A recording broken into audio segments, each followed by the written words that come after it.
Thank you, Marie, and thank you everyone for being here. We're so excited to be able to do this collaboration between all three of us to talk about this really cool animal, coyote. Has anyone ever seen a coyote out in the wild? Yeah, good, a lot of you. So you might have some really cool experiences. We're gonna talk a little bit about coexisting with coyote. We each have a slightly different perspective on this that we're gonna share with you. And then at the end, we will have a question and answer session. So if you have any questions about what we talked about, or if you have any questions about a coyote that lives in your neighborhood or something like that, we'll do our best to answer them. So before we get started, I want to address the elephant in the room. I'm sure you are all thinking about it. I say coyote, some people say coyote. Raise your hand if you say coyote. Ah, okay, yeah. So I would assume the rest of you say coyote? Yeah? I pulled up this map for you, and I'm sorry it's a little blurry. I could not get it to get not blurry. But just about the different pronunciations of coyote, there are actually 5 that I could find. The 2 most common in the US would be the 3-syllable coyote, which I say. I don't say it like that. And then the 2-syllable coyote. So the blue ones are all people who reported that they say it with 3 syllables, coyote. And then the orange dots are the ones of people who reported that they say coyote. And as you can see, it's pretty regional. Depending on where you live is probably how you call coyote. Our coasts and more populated, densely populated areas tend to say coyote, whereas more rural areas tend to say coyote. One of the person who did this study's theories was that maybe people who live in more densely populated areas, their first introduction to coyote was through a certain cartoon. So maybe that's how they learned of coyote, and that's why they say coyote. But no matter how you say it, there is no wrong or right. Say it how you would like. So today, I'm going to be talking a little bit about our perceptions of coyote. And I like to do that through the lens of folklore, pop culture, and history, and especially looking at how coyotes' range has changed from before the 1700s to today. I think this is important because sometimes we have preconceived notions of animals that we don't know how they got there. So before I start, can everyone give me either a thumbs up or thumbs down or somewhere in between on how comfortable you would be if you were out hiking and in the distance you saw a coyote? 1 or up meaning, yeah, I'd be totally comfortable with that. I might even think it's cool. Down meaning I would be absolutely terrified, would not know what to do, would be very uncomfortable. Okay, yeah, so there's a lot of variation that might have to do with if you've seen them before, if you've have experiences with them. It might have to do with what you've learned about them. So hopefully by the end of the day, everyone will be like super pumped and go out and looking for coyotes. So in order to look at our perceptions of coyotes through a historical context, I want to look at this map, and we'll keep coming back to this. This is coyotes' range and how it has expanded over time. And we are very, very lucky to be living on this continent because this is the only continent that has coyotes. So if you've seen a coyote, you're very, very lucky. Originally, before the 1700s, before all of the settlers came, this is the range that coyote would have been in. Right in the middle of the country there, in the dark gray, is where coyote would have been. And at that time, the people that coyote would have been interacting with and the people that would have been interacting with coyote were indigenous people. And coyote in indigenous folklore is a very interesting character. He varies a little bit depending on where you're getting your stories from, but most or many indigenous tribes have stories of coyote. And they have certain attributes that they give to coyote. So the first is he's a trickster. Has anyone ever heard this one? Yeah, I'm going to tell you a story about coyote being tricky in a minute. A lot of their stories have coyote not necessarily just as the animal, but somewhere between a god, a human, and an animal. And I like this picture a lot because it really showcases that, part human, part animal. In a lot of the stories, Coyote is very powerful. He comes up in many creation stories. And he's oftentimes unpredictable. While he is smart and tricky, he also is very human in that he's flawed.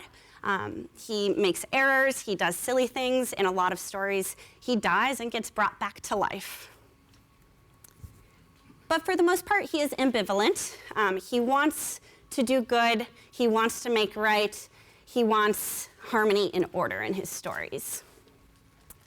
So I'd like to share a story of Coyote for you. This is just one of many. If you have some free time and you surf the web, you can find so many Coyote stories. But this one comes from the Nez Perce tribe, which is the indigenous people of what is now Idaho. And this is a story that they would tell to explain the origins of this, they call the heart of the monster. So one day, Coyote was wandering around and he noticed that it was very, very quiet out, which was unusual. So he decided to go around and try to find his friends. He looked in all of their normal places. He looked in the forest, in the trees, he looked up on the mountains, he looked down in the valleys near the river, and he just could not find them. That searching exhausted him. It took all day, and so he decided to plop down for a nice rest. However, Coyote did not pay attention before he plopped down, and he sat right on a bird. That bird, of course, was very angry because Coyote had broken her leg.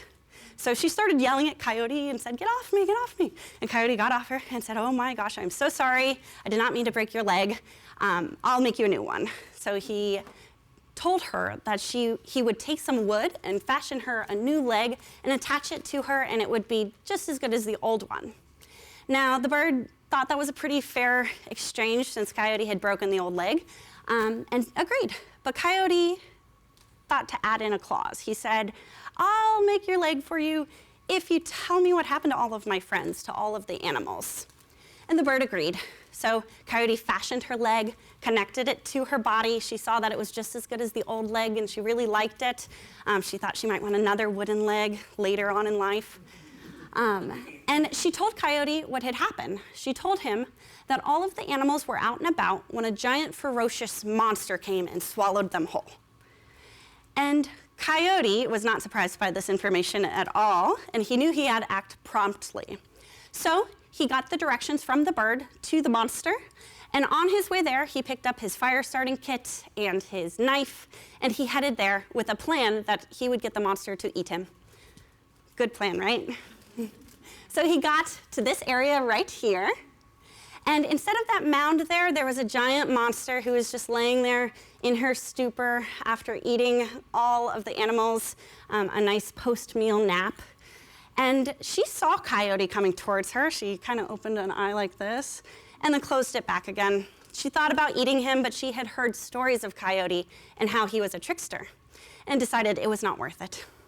Coyote saw her reaction and decided that he had to be even trickier than he originally thought he was going to be.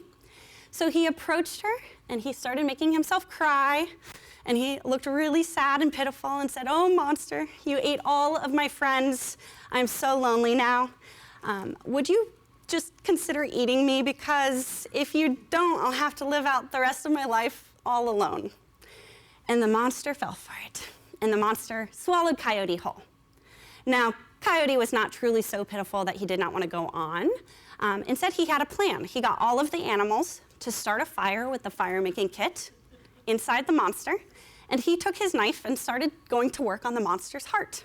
The monster felt a pain in her heart, and she noticed all the smoke billowing out from her nose and her ears and her mouth. But at that point, it was too late. She knew she had been tricked by Coyote. Coyote and the animals busted out of the monster, defeated the monster, and in order to assure that the monster would not come back to life and eat all the animals again, Coyote cut apart the monster and threw the parts really far, some in that direction, some in that direction, some in that direction. And from those parts, when they landed on the ground, up came the people that would then be indigenous to those areas. Now, the animals were very excited about this defeat of the monster and all the new humans that were around. But Fox came to Coyote and said, "You forgot to put a tribe here where we're standing." Coyote looked around and there was no more pieces of the monster to distribute and to put where they were standing, but he did see a little bit of blood left over from the monster, so he shook it onto the ground, and up sprang the Nez Perce people, who now live in this area. Yeah, so that is just one example of a coyote story from indigenous people. And as you can see, you got the trickster motif, you have the ambivalent, he's kind of the hero, right? That's basically how people saw Coyote for a really, really long time up until after the 1700s.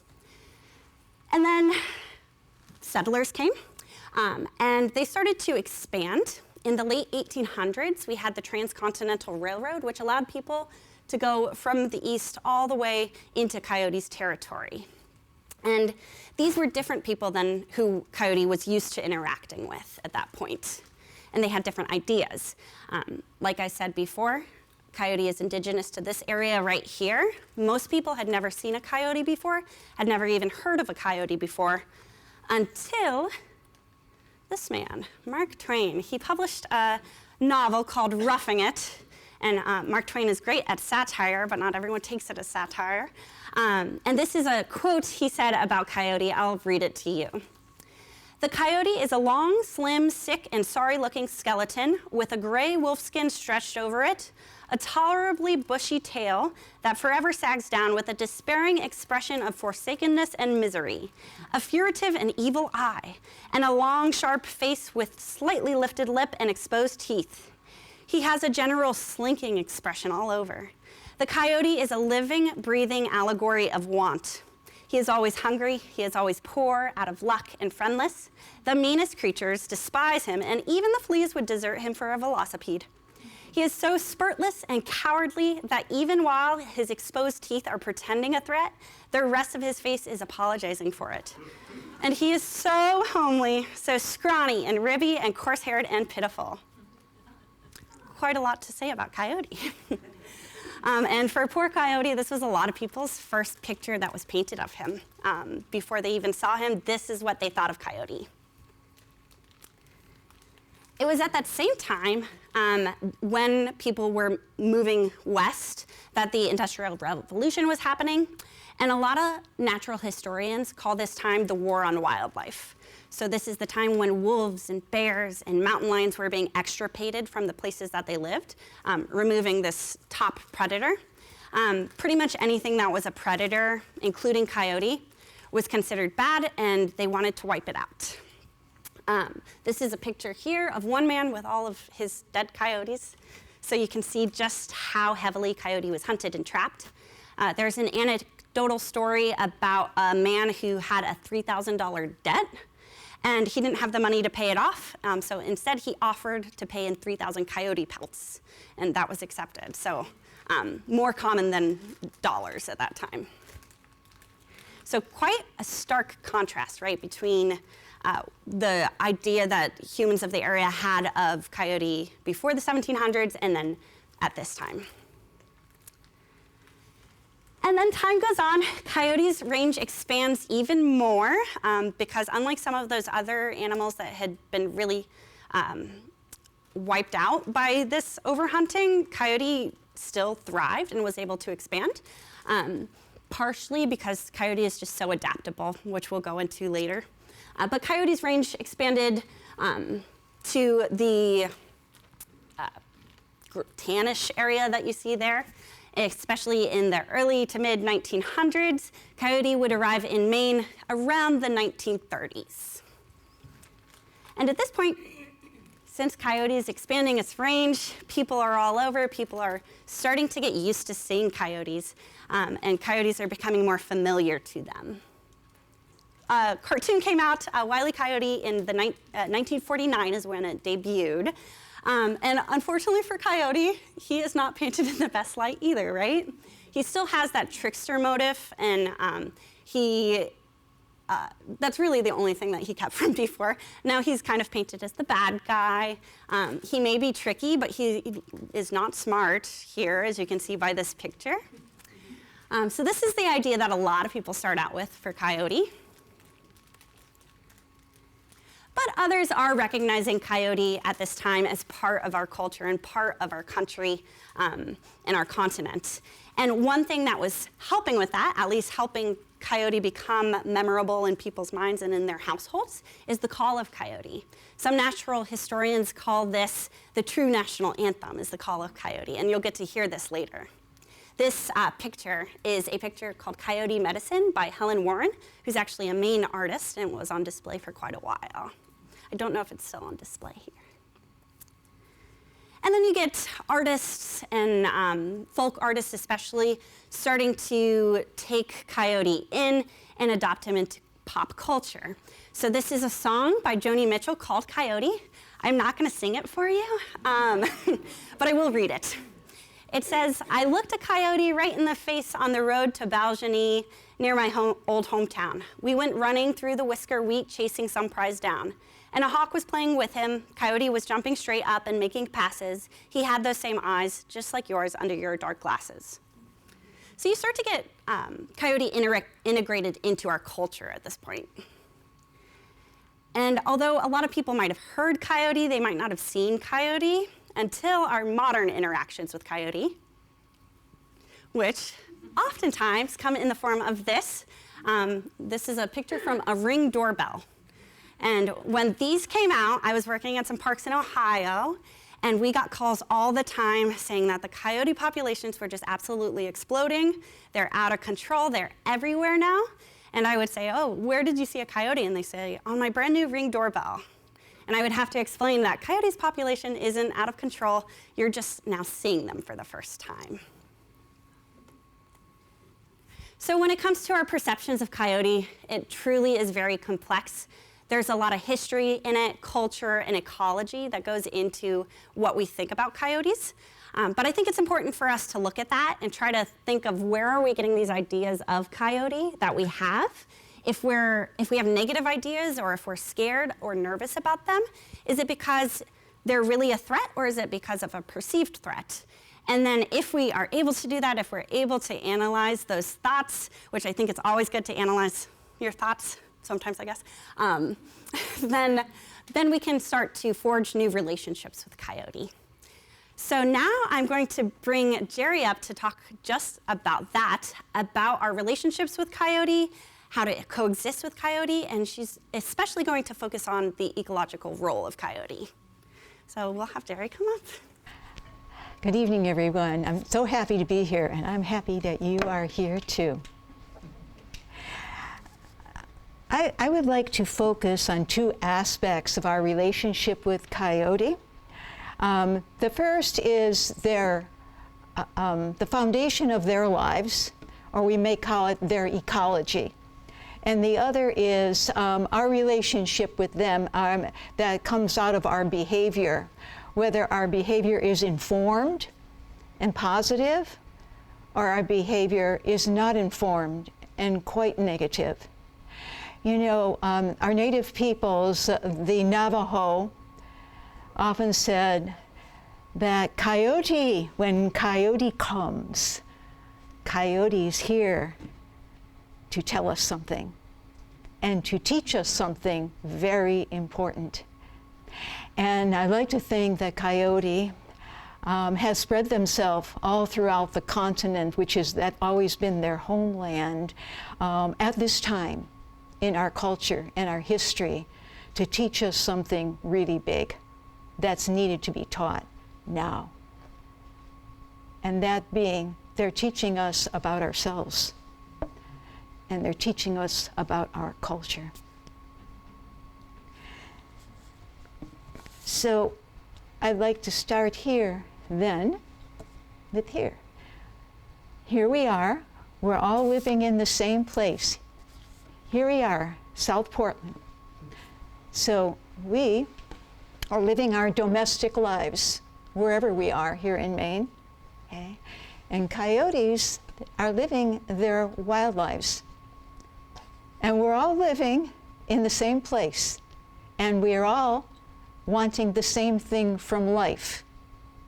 Life, liberty, or we should say freedom, and the pursuit of happiness. And the more that we can come to understand just a bit of our native wild dog, and I use the word understand, because the word understand is something deeper. It's more than knowing facts. It's more than knowing knowledge. It comes to a deeper place in us, and that's what we strive to do now at our time. And then when we can get that place, just a bit of that relationship, then we can start creating a relationship of reciprocity with them, of both sharing and both giving. And so in my piece tonight, I'd like to kind of share how we go in that direction. So coyote ecology, or the foundation of their lives. So coyotes live in a highly evolved social system. And they've had a lot of time to do it. So they have been evolving for over 5 million years on the American continent. They live nowhere else on the planet, as Sydney said, okay, except in North America, all right? And they have evolved over this period of time. And what they have evolved is their social system. And what they have perfected in their social system is their relationships with each other. And with those other lives that live around them and with the land. They have perfected it in 5 million years, which has made them, as a result, eminently successful. As we all know, as we've seen what they have gone through in the last 200 years. Okay? So, coyotes also, they live in the social system, they live in families. When scientists first started studying canids, wolves and coyotes, back in the 70s, when we really started to learn about them, we were all calling, they're all running in packs. Wild canines do not run in packs. They are families. In fact, anthropologists often tell us that we as humans, our social system is inspired after the social system of canids. We live in families, they live in families, okay? However, they also live as individuals just like we do. Why we choose to be an individual? For many, many different reasons. And they are the same way. So they live in families, and the family is core to their lives, very, very much so. And the foundation of that social system is strict monogamous. So coyotes mate for life. And if there's ever a statement that says, until death do us part, it is coyotes. They are the only species that we know of in North America that live their whole lives in strict monogamy. We found not even wolves do this in the same way as coyotes do. Also, that coyotes live here, and you can say, it's like, you belong to me, you know. This picture says a lot of their relationship with each other. The other thing is that coyotes live with each other all year long. Just like we and our families and our mates, you live with your mate all year long. Coyotes live with their mates all year long. A lot of species, the male comes in, he impregnates the female, and off I go, okay? Now with the coyotes, they're always there. However, come January, late January, early February, by Valentine's Day, coyotes mate here in Maine, right? The female can get pregnant 3 weeks of a year. That's it. Okay? The male is sterile all year long, except for the time when she can get pregnant. Talk about birth control, okay? They have practiced that. Now I want you to watch for this if you have the privilege at all of noticing coyotes during this time if you're out. From that time, so that was mid-February, it's not very long ago, about a month ago, They will never leave each other. They hunt together, they walk together, they sleep together. They were always in each other's presence up to the time that the pups are born. And during this time also is when they will start protecting their home.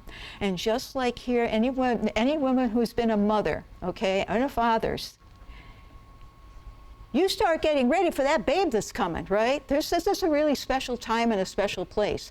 Coyotes are we're dealing with a highly, highly intelligent animal. You know, and I really like what Sydney spoke from those early on opinions of coyotes that come from us totally uninformed, where we're now discovering that we are living with a highly, highly intelligent and highly evolved species, right? That they actually start to prepare for their pups as soon as they become pregnant. And the thing is, so that you may hear coyotes howling more now. How many of you have been hearing coyotes howling lately? Yeah, here and there, yeah, depending upon where you live. And also, the coyotes are also really preparing their territory. So they're more territorial, but not that much. They just really want to make sure that is a safe environment for them when their pups are going to be born. So things start shifting now. And I'd like for you to kind of be aware of that in your lives. And this just doesn't happen in rural areas. Coyotes have learned to live along with humans a long time ago, okay? So they are living in our urban and suburban areas, and you actually want them to be here. So you may be aware of some of that when it's here as well.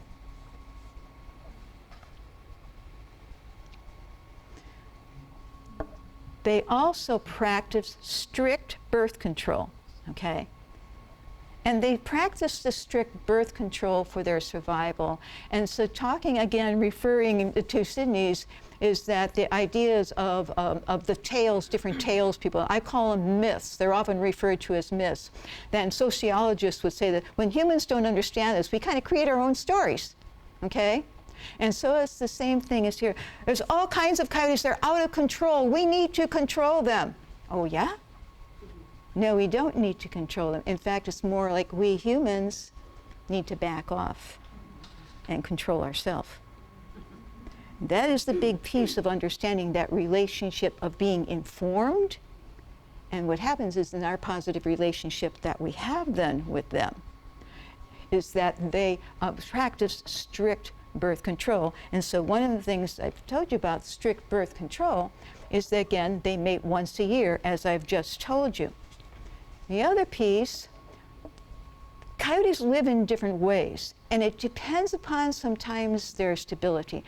When people first went across the country before coyotes began being killed so in such high numbers, the people would say, oh my gosh, I saw this family of coyotes, there were 20 of them. However, they had territories that were 60 square miles. Okay, and they had great-grandmas, great-grandpas, grandmas, grandpas, aunts and uncles, sisters and brothers. So they were large families, very, very stable, dynamically stable, how they were living with each other in a whole community family, very much often like our native peoples lived.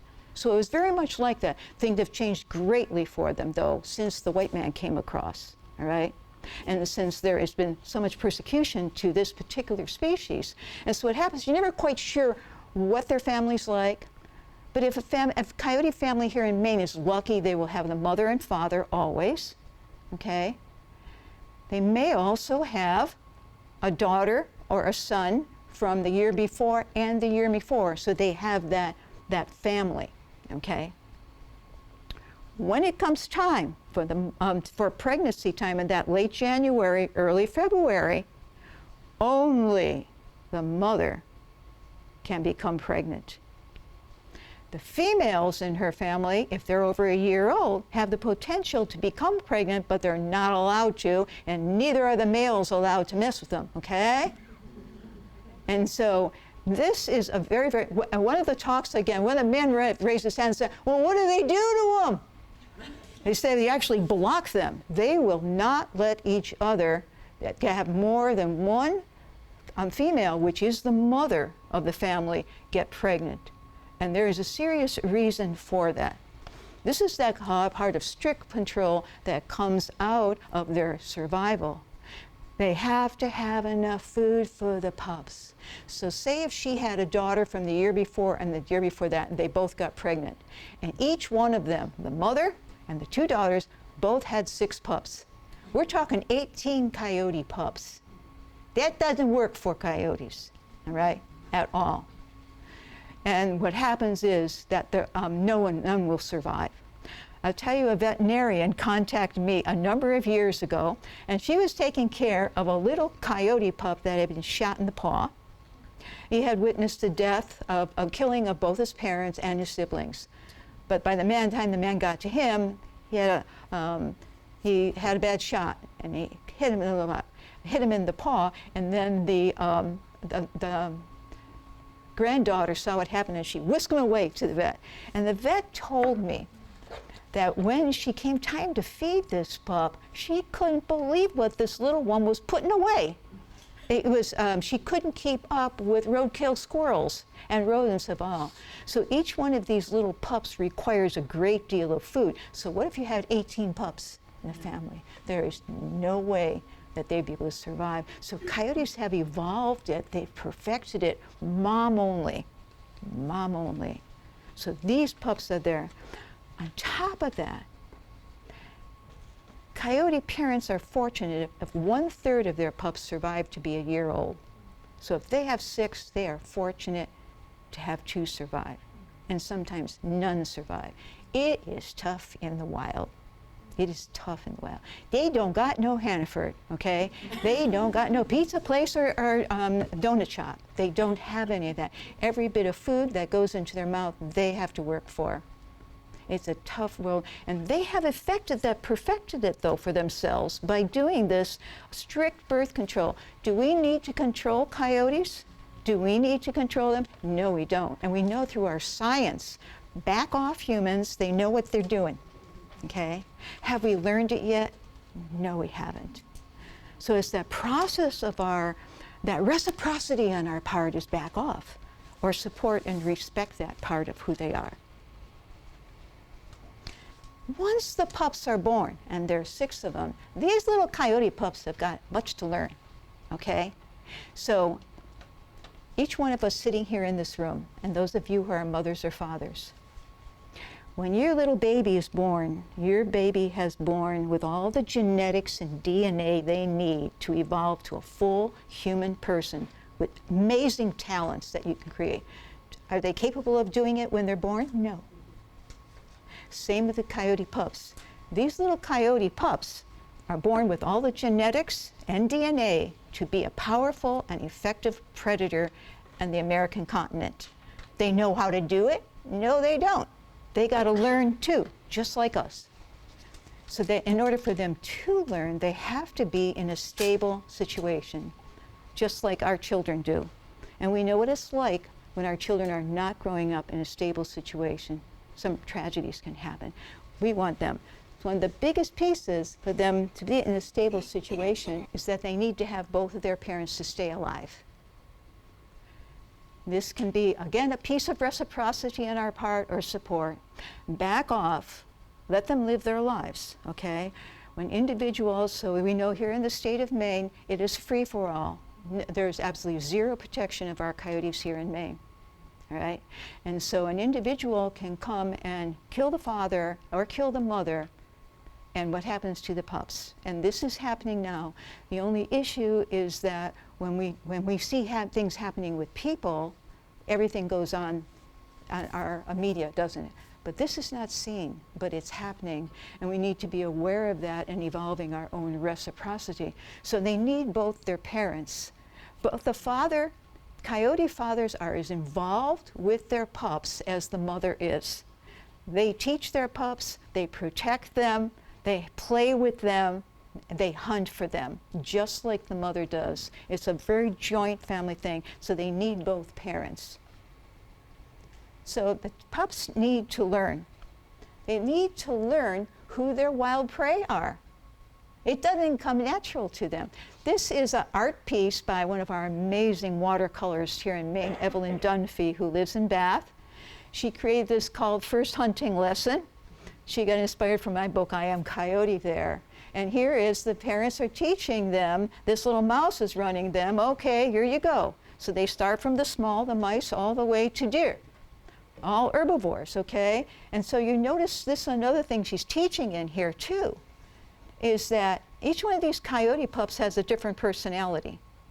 You notice how they are? This is little one's very brave. Okay, okay, what is this? What's this? You see the others are looking? And you see the one that's backed by the parents?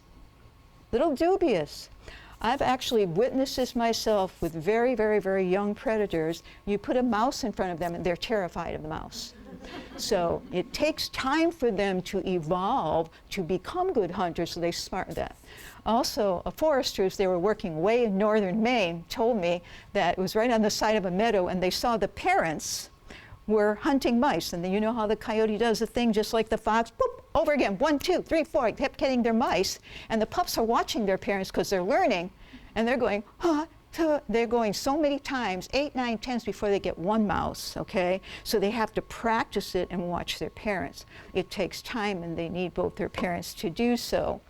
Also, they have to know how to hunt them. And so that's learning that process of who they are and how to hunt them. I'll step back again to who the wild prey are. You notice I'm saying wild prey. We want them to know who their wild prey. They actually get a taste for their wild prey. They want and prefer their wild prey. Just if any of you have grown up in any kind of ethnic food, you like that first, right?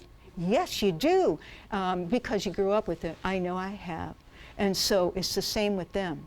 However, they can also, in situations where is that reciprocity, where we as humans are not as informed, we're in that process, because of the way we farm, that they start learning that their prey are domestic animals.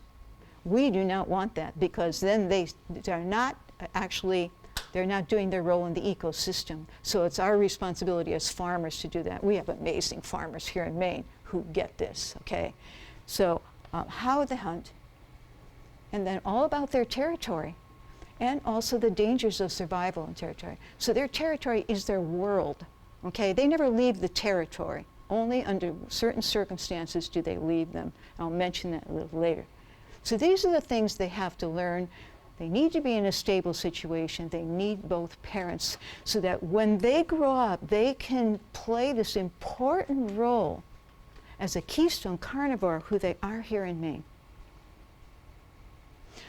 So in addition to that aspect of their ecology, which is monogamy, strict birth control, okay, is also coyotes are territorial, like other high spirits. There's only enough food for one family of coyotes to live. So when you hear people saying, here's another myth, they're all over the place, they're running, their numbers are great. That's a term that's come from an uninformed person that's saying anything like that, because it's an excuse, now I can kill them because there's too many of them. Coyotes are very, very territorial. The only coyotes that can live in that territory belong to that family. Again, coyotes do not do war on each other. They are highly evolved. So when you hear them howling at night, they are saying to other coyote families, we're here, our family's here, cool, you're there, okay? All right? They're also telling dispersers who go through these little valleys in between that you and I don't see, here's our family. Also, they are urinating all around on a regular basis, okay, to show their territory, right? Territorialness is a really important part of their survival. We saw that example, how territorialness works. As a little example is you can take it to kind of a farm situation, because it's kind of like something that's an actual individual place, okay? So many of our farmers here in Maine understand the concept of territorialness of their coyotes that live on their farm. And they want that coyote family on their farm because they are the only coyote family on that farm. And they get to know each other. And they use animal husbandry practices, and it's so cool. And however, so we have many, many farmers here in Maine, and there are young farmers and older farmers who are the farmers of the present and the farmers of the future. We still have some of the farmers of the past. And so what happens if some farmers get people to actually trap the coyotes and kill them, okay? What happens in that is what you and I don't see. Maybe 2 out of a 5-member family could get trapped and killed. The others run away in terror. And we've seen this some of our research. Think about the people in the Ukraine who are running away from their country in terror from violence. It's the only way I can compare what coyotes go through that we don't see, but it's happening. And what happens to them, and how does that affect our relationship with them? Okay? So what happens if a farm does that, it's like, cool, got rid of them. Ah, empty territory. 2 years later, 2 more mates come in and say, hey, this is empty territory. And it just keeps rotating. Our really cool farmers get that. They want to have their protector coyote, and they call them protector coyotes there. So it's really cool to see that. I highly encourage you to support those farmers too. Okay, this is my last part. I'm sorry, I got to wrap this up. Okay, so kind of sharing the ecology part of aspect of that part of that personal part, their strict social system. That is what I've shared with you now, and how our behavior as humans, whether it's very, very positive, and part of the positive part is just being informed, being respectful is a huge, big piece. The other aspect is Coyote's role as the keystone. And this is where Coyote comes back and gives to you. And you can appreciate what they're giving to you if you know what they're giving to you. So Coyote by keystone, what does it mean? Remember the keystone of the Roman columns? Okay. You take that keystone out, everything falls apart. So keystones, is that anytime they kill an animal after they've hunted to survive, that animal and every other part of the system is much better off, and it's actually healthier because of that. So that it's a species that affects the whole system, and that is what coyotes do here in Maine if we give them a chance.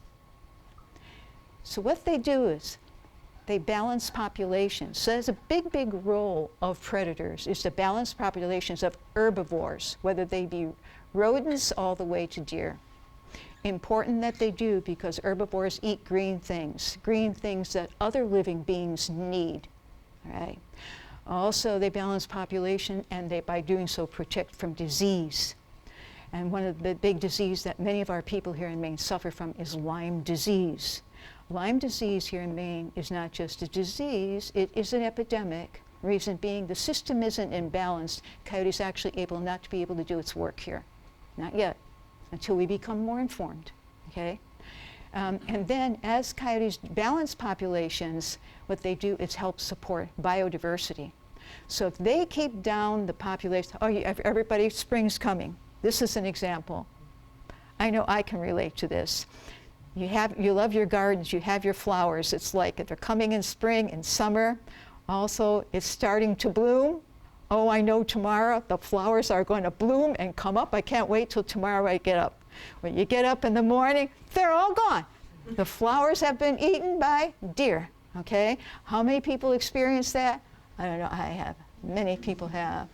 But what happened is not only that you have not experienced the beauty, is that so many of our species that require those flowers, our birds, our hummingbirds, our bees, and our butterflies require them in order to survive and carry on.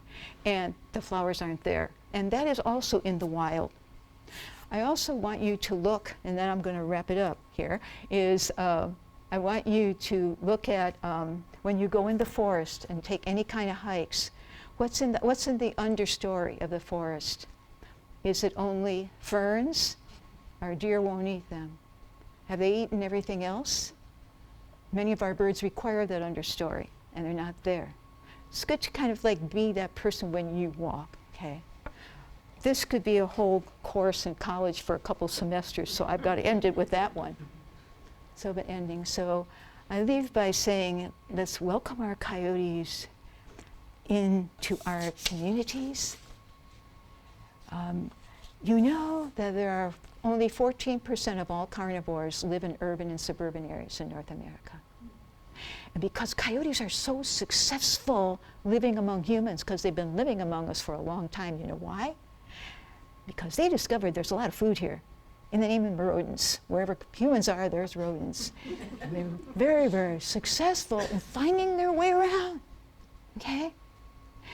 And so, because of coyotes' great success, they can help build biodiversity right here in South Portland, Cape Elizabeth, any of the urban areas by being here, okay?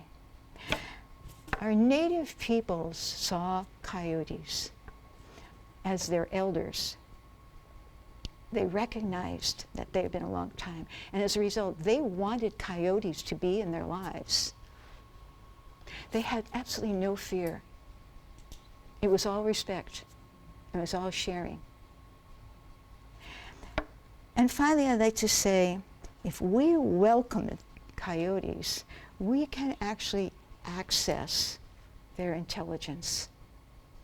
And by doing so, access our own evolution as humans. Thank you. Done.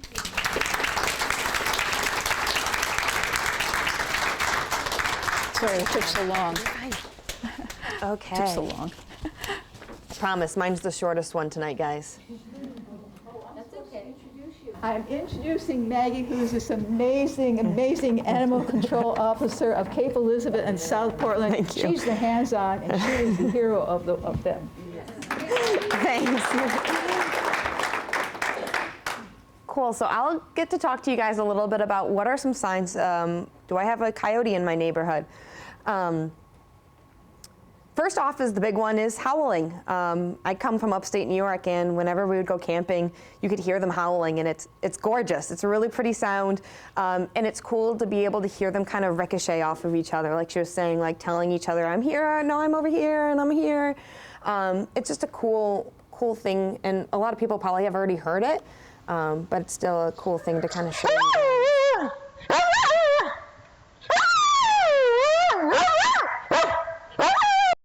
It's a little different than your normal dog howl.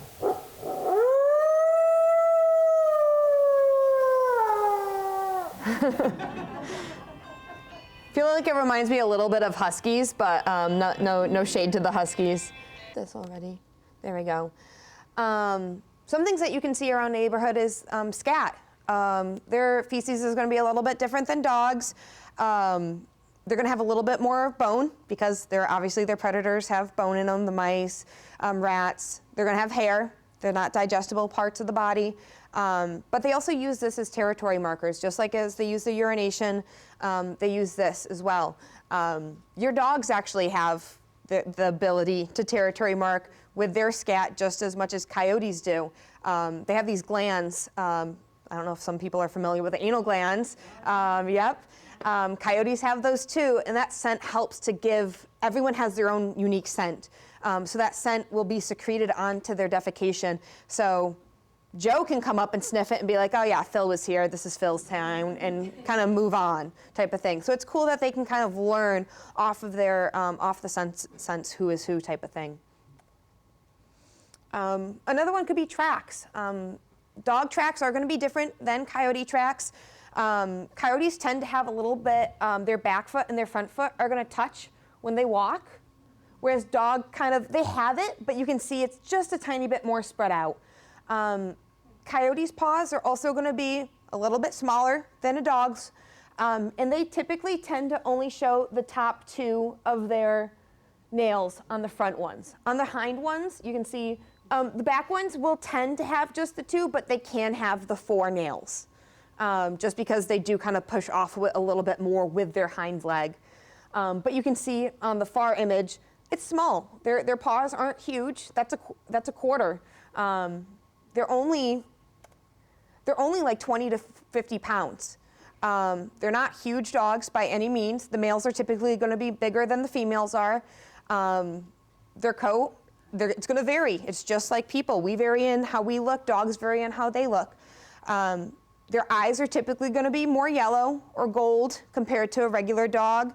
Some dogs have like the goldish brown, but there's more brown undertones.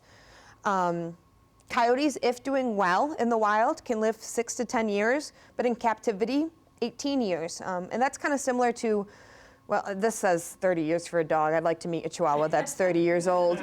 Our dog's typically a healthy, like if you have a healthy lab, we can say a lab to be compared to this, about 15-ish years in the domestic life. I don't know what they live out in the wild.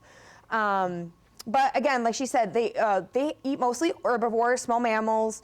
I guess they have berries and grass. Yeah, they have berries and grass. Whereas our dogs eat dog food. They're not going to go after, I mean, some people will do raw diets, but I don't see too many dogs going after cats. And like she said, the coyotes usually go after the domestic animals when they don't have the supply for the wild animals, or they kind of are not getting the proper training from their parents. Like, that's a moving thing. That looks like about the size that I should get. And I'm really hungry, so I'm going to go after it type of thing. Growing up, like I said, upstate New York, I grew up having outdoor cats, and we definitely would lose them to coyotes. It's something that's unfortunate, but that's why it's good to keep especially in a city, for a multitude of reasons, but keeping your cats indoors as much as you can. So what do you do when you do see a coyote? I think we had a decent amount of thumbs up at the beginning. We had a few sideways ones. Coyotes do stalk, but they stalk because they're interested. Just like you guys, they want to be kind of nosy sometimes, like, ooh, what's Denise doing over there? Like, they want to see what's going on. And sometimes the stalking behavior can also be kind of protective behavior. They're kind of like, okay, like, they're going this way, maybe I'll follow them for a little bit just to make sure stuff is going on okay. But if for some reason you do get scared of one is approaching you more than you'd like it to, we call it hazing. Make yourself big. They are just as afraid of you as you are of them. And that stands for pretty much any animal out there except really confident cats. But be big, get water. If you guys I always tell people, if you guys go walking and you have your own dog or anything, bullhorns. They make great tools for tons of different things. You get lost, bullhorn. You see another dog that starts to interact poorly with your dog, bullhorn. Just anything. Someone's cursing at you, bullhorn. Works for a ton of things. If you have one in your yard and you think that it's interacting poorly with your dog, water. They don't want to be sprayed. They don't want to get wet. But don't run away. You have to stand your ground. And sometimes you may need to repeat it multiple times because maybe they think of it as a game. Like, okay, cool, you're going to come after me and stuff. Mom and Dad did that with me. Maybe you're just playing the same game that we are. But go away, Coyote! Go away! That's really all it is. Just be big, make yourself confident as much as it might scare the poop out of you. Mark your territory. But yeah, that's kind of all I have for us. Do you want to wrap us up, Sydney? Yeah. So thank you, everybody. Yeah.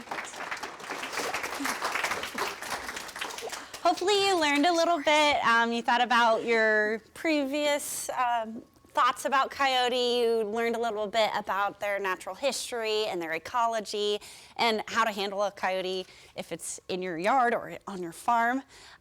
We all really love coyotes, and we hope that you do too. Oh, I had one more thing. When I was talking about how they look different than dogs and stuff. This was donated to us. This isn't something, we're not people that trap or anything. But you can come up and feel it after type of thing too. But you can kind of see a little bit of differences in their markings compared to dogs. But this covered a coyote's full body. They're not huge by any means type of thing. But it feels like shepherd hair It's nothing fancy, unless you have a fancy shepherd. Your dog is very fancy. But yeah, for people to feel after, if they want to kind of get an idea of what they feel like. Sorry, Sydney. Oh, that's okay. Okay, thank you all so much for coming. Make sure you check out Geri's book over there, and if you have any more questions, we'll be here. Thank you.